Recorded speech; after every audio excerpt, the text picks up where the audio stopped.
नमस्कार, बहुत स्वागत है आपका न्यूज़ स्टेट मध्य प्रदेश छत्तीसगढ़ का डिजिटल प्लेटफॉर्म आप देख रहे हैं। मैं हूं आपके साथ साक्षी गुप्ता और मेरे साथ मौजूद है मेरे सहयोगी साहिल। आज हम बात करने वाले हैं कंगना रनौत के सियासी बयान को लेकर, क्योंकि इस समय पूरे देश भर में कंगना रनौत पर एक बार फिर से चर्चा तेज हो चुकी है। और चर्चा जो है इस वजह से है क्योंकि एक बार फिर से कंगना रनौत साहिल विवादों में आ चुकी हैं। एक बार उनके बयान ने सियासी हलचल को भी तेज कर दिया है। क्या था उनका बयान और आखिरकार राजनीतिक प्रतिक्रियाएं क्यों आना शुरू हो चुकी हैं और पूरे देश भर में उनका विरोध एक बार फिर से क्यों होने लगा है, इस पर हम चर्चा करेंगे और आपको बताएंगे कि आखिरकार कंगना ने ऐसा क्या कहा था। तो मैं और साहिल आज इसी पर चर्चा करने वाले हैं, लेकिन सबसे पहले आपको ये बताना जरूरी है कि आखिरकार देखिए कंगना ने ऐसा क्या कह दिया, क्योंकि ये पहली दफा नहीं है जब कंगना किसी तरह का बयान देती हैं और विवादित बयान देती हैं। तो इस बार आपको बता दें बयान दिया है कंगना रनौत ने, वो दिया है किसान आंदोलन को लेकर।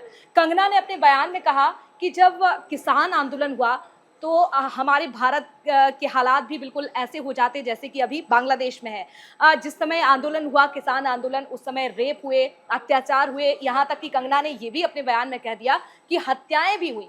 और इसके साथ कंगना ने ये भी कहा साहिल कि देखिए इसमें चीन और अमेरिका जैसे देशों का हाथ भी है। कहीं ना कहीं ये बयान के बाद अब सियासत हलचल भी तेज हो चुकी है। इस देश में, आजाद हिंदुस्तान में अन्नदाताओं को बलात्कारी और हत्यारा पहले कभी नहीं कहा गया है। ये बीजेपी की सांसद हैं, नेतृत्व की बहुत चुनी हुई हैं और उन्होंने इन शब्दों का प्रयोग किया है। भारतीय जनता पार्टी ये कह के पलड़ा बिल्कुल नहीं झाड़ सकती है कि ये हमारा मत नहीं है, ये उनका वक्तव्य है। अगर कोई आपकी पार्टी में ऐसी कुत्सित मानसिकता का व्यक्ति है तो उसको निकाल बाहर करिए। ये मैं कभी होता है मैं हृदय से नहीं माफ कर पाऊंगा, ये हमारा वक्तव्य नहीं, ये नहीं चलेगा। या तो निकाल बाहर करिए, उनसे हाथ जोड़ के माफी मंगवाइए देश के किसानों पे। बीजेपी को शायद ये समझ नहीं थी जब उन्होंने कंगना जी को टिकट दी, पर आगे आगे देखिए उनकी सरदर्दी कैसे बढ़ाती है। उनको आदत है फालतू बयानबाजी करने की, और इस तरह का इनसेंसिटिव स्टेटमेंट ख़ास करके हमारे देश के किसानों के लिए जो सड़क पे उतरे थे और प्रोटेस्ट कर रहे थे, उसको इतनी इनसेंसिटिवली लेना और उसके बारे में इतनी लूजली बात करना, तो ये बिल्कुल शर्मनाक बात है। पर ये बीजेपी ने बीज बोया है तो वही संभाले अब। बिल्कुल सियासी हलचल काफ़ी तेज़ हो चुकी है और इसको लेकर कांग्रेस लगातार हमलावर रहा है और हमलावर लगातार कर भी रहा है। जैसे कि हमने देखा था कि रणदीप सुरजेवाला ने ट्वीट कर कहा था कि आपको सही होने की ज़रूरत है और आपको तबीयत सही करने की ज़रूरत है, आप सही नहीं हैं। और ये इसको लेकर फिर सुप्रिया श्रीनेत ने भी कहा था कि आपको कान पकड़कर माफ़ी मांगनी चाहिए। और क्या बीजेपी इस तरीके की राजनीति कर रही है जहां वो अन्नदाताओं का अपमान कर रही थी, ऐसा सुप्रिया श्रीनेत ने कहा था। तो लगातार विपक्ष जो है वो हमलावर हो रखा है इसको लेकर। और ऐसा पहली बार नहीं है कि जब कंगना रनौत ने ऐसा कुछ कहा है। कंगना रनौत हमेशा ऐसी कुछ अपने बयानों को लेकर सुर्खियों में बनी रहती है। बिल्कुल, और कंगना जो भी कहती हैं एकदम बेबाकी से कहती हैं। जब उनका देखिए जब एक्ट्रेस थी, उन्होंने इतनी बड़ी फिल्में बनाई, कई नेताओं को उन्होंने, उस उद्धव ठाकरे का जिक्र करे तो उस समय उनको घेरा, कई एक्टर एक्ट्रेस को लेकर भी लगातार बयान देती रही। यहाँ तक कि राहुल गांधी को लेकर भी उन्होंने बयान दिया, शंकराचार्य को लेकर भी बयान दिया, और इस बार बयान दिया किसानों को लेकर, किसान आंदोलन को लेकर। एक तरफ कांग्रेस कह रही है कि देखिए आखिरकार बीजेपी को इतनी नफरत क्यों है किसानों से, और दूसरी तरफ आम आदमी पार्टी भी लगातार जो है तंज कस रही है कंगना पर। लेकिन ये साहिल जो बयान देना, ठीक उसी समय बयान देना जब हरियाणा में चुनाव है, चुनाव का ऐलान होता है, तारीखों का ऐलान होता है, और किसानों के संदर्भ में बात करना, कहीं ना कहीं कांग्रेस को जैसे बैठे बैठाए मुद्दा मिल गया हो। बिल्कुल कांग्रेस को एक मुद्दा मिल गया है, क्योंकि हरियाणा में अब बिल्कुल चुनाव बहुत नजदीक है और चुनाव होने वाले हैं। ऐसे में अगर इस तरीके के बयान दिए जाएंगे तो एक नेगेटिव इम्पैक्ट पड़ सकता है जो उनका वोट बैंक जो भी है। क्योंकि फार्मर्स पे हमने पिछली बार भी देखा था कि जो अभी लोकसभा के चुनाव हुए हैं उसमें कहीं ना कहीं फार्मर्स, जो किसानों वाला मुद्दा था, जो किसान के तीन कानून लाए गए थे, उसको लेकर काफ़ी हलचल रही थी और जिस कारण बीजेपी को काफ़ी हेट भी मिला था उसको लेकर और काफ़ी समय तक आंदोलन किया गया था। तो इसको लेकर ज़रूर ये होगा कि हमें इसमें हरियाणा में इसका असर देखने को मिल सकता है कंगना के इस बयान के बाद। हालांकि बीजेपी ने इससे किनारा साध लिया है और बीजेपी ने कह दिया है कि ये उनकी एक व्यक्तिगत टिप्पणी है और इस पर बीजेपी का कोई स्टैंड नहीं, क्योंकि बीजेपी ने साफ कहा है कि कंगना कोई भी ऑथराइज्ड पर्सन नहीं है कि वो इस तरीके का बयान दे, क्योंकि वे एक एमपी हैं और इस तरीके के बयान देने के लिए प्रवक्ता वगैरह रखे जाते हैं। तो बीजेपी इसको लेकर साफ। यानी कि बीजेपी पूरी तरीके से किनारा काट रही है।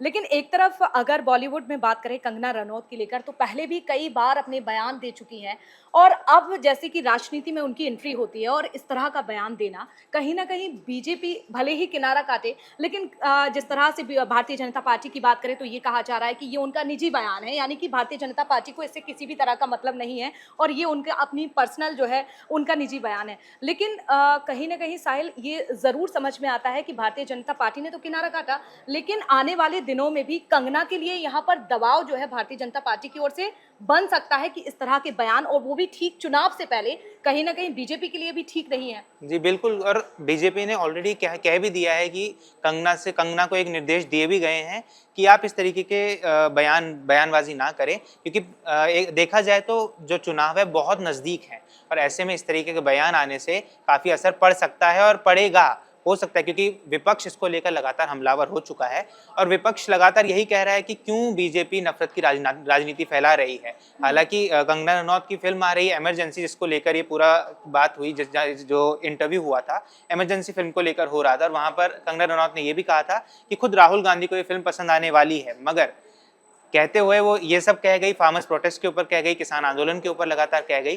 और किसान आंदोलन के बारे में एक तरह से देखा जाए तो कुछ गलत नहीं था। जब किसान आंदोलन चल रहा था उस समय कई लीडर्स ने भी ये बात कही थी कि ये किसी और डायरेक्शन में निकल चुका है आंदोलन, मगर इस तरीके से बिल्कुल अन्नदाताओं के खिलाफ बोलना या अन्नदाताओं का अपमान करना कहीं ना कहीं गलत है और बीजेपी इसलिए इससे किनारा साध रही है। बीजेपी किनारा कर रही है, लेकिन साहिल, कंगना के अगर शब्दों को देखा जाए, उनके बयान को सुना जाए, जिस तरह से उन्होंने पोर्टल पर, ये एक निजी पोर्टल पर उन्होंने अपना ये बयान दिया, लेकिन देखिए उन्होंने बात कही किसान आंदोलन को लेकर कि उस समय रेप हुए, उस समय हत्याएं हुई, उस समय लोगों को धमकियां दी गई, उनका अपहरण करने की कोशिश की गई। लेकिन एक समय याद है, देखिए शायद 12 अप्रैल की वो तारीख रही होगी, 2021 की बात अगर हम करें, टेकरी वाटर की, एक बंगाल की युवती आती है और उसके साथ छेड़छाड़ की जाती है, उसके साथ रेप किया जाता है, कोशिश की जाती है, जिसके बाद इस पूरे मामले को संज्ञान में लिया जाता है और यहाँ तक कि 6 लोगों को इसमें 6 लोगों पर एफआईआर भी दर्ज की जाती है और इसके लिए एसआईटी का भी गठन होता है। तो कहीं ना कहीं ये आरोप तो सही थे। अगर कंगना आज ये बात उठा रही है तो मुद्दा तो बिल्कुल बनता है, बिल्कुल सही भी है।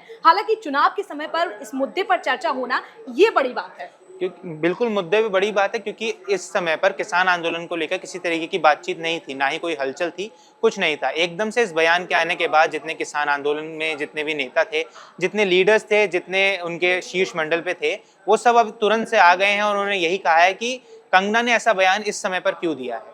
तो ये बहुत बड़ा सवाल है कि कंगना ने आखिर इसी समय पर ये बात क्यों कही, क्योंकि कहना कुछ बनता नहीं था इस बात पर।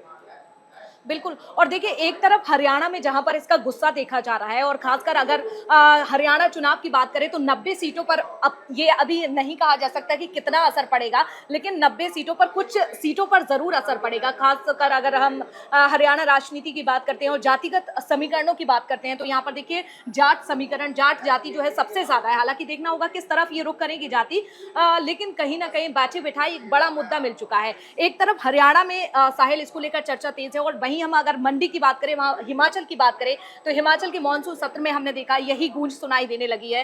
तो एक बात तो स्पष्ट है कि बीजेपी को यहां पर भारतीय जनता पार्टी इससे कैसे निपटेगी। और हरियाणा चुनाव की अगर हम बात कर ले तो क्या लगता है कंगना की मुश्किलें यहां पर कितनी नजर आ रही हैं और भारतीय जनता पार्टी की कितनी?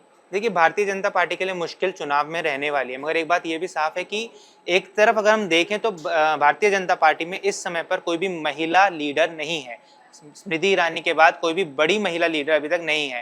हालांकि बांसुरी स्वराज को देखा जा रहा है कि वो एक नई उभरती हुई लीडर बन रही है, एक नई नेता बन रही हैं, मगर इसके साथ ही हो सकता है कि कंगना रनौत और बांसुरी स्वराज में एक होड़ मच जाएगी, कौन अब एक शीर्ष नेतृत्व बनाएगा महिला नेता के तौर पर। तो उसको लेकर एक बात बन सकती है। और जहां तक बात रही बीजेपी की मुश्किलों की, तो बीजेपी की मुश्किलें काफी तेज होने वाली हैं इस चुनाव को लेकर, क्योंकि जिस तरीके का बयान आया है, पहले ही उनको नुकसान हो चुका है, अभी लोकसभा चुनाव में ही काफी नुकसान हो चुका है और ऐसे में इस बयान के आने के बाद जरूर ये हो सकता है कि जितने किसान नेता थे जो कहीं ना कहीं अब बीजेपी की बात कर रहे थे और बीजेपी के साथ दे रहे थे, इस बयान के आने के बाद उनसे दूरी कर सकते हैं। बिल्कुल सही कहा आपने साहिल। और देखिए, एक तरफ अगर हम अपने देश की बात करें, प्रधानमंत्री नरेंद्र मोदी की बात करें, तो शांति का संदेश देते हैं। जैसे कि उन्होंने रूस का दौरा किया, उसके बाद यूक्रेन का दौरा किया, हालातों को समझा और बस बात यही की है कि शांति होनी चाहिए, बम बंदूक मिसाइलों से कुछ भी नहीं होने वाला। लेकिन दूसरी तरफ कंगना अपना बयान देती हैं और बयान में जिस तरह से उन्होंने चीन और अमेरिका की बात कर दी, तो कहीं ना कहीं ये भी एक अपने आप में एक बड़ा मुद्दा बनता हुआ नजर आ रहा है। जी बिल्कुल, क्योंकि कंगना ने बोल तो दिया कि चीन और अमेरिका की इसमें भागीदारी लग रही है, मगर कंगना ये बोलती हुई भूल गई कि अगर चीन और अमेरिका की इसमें भागीदारी दिख रही है तो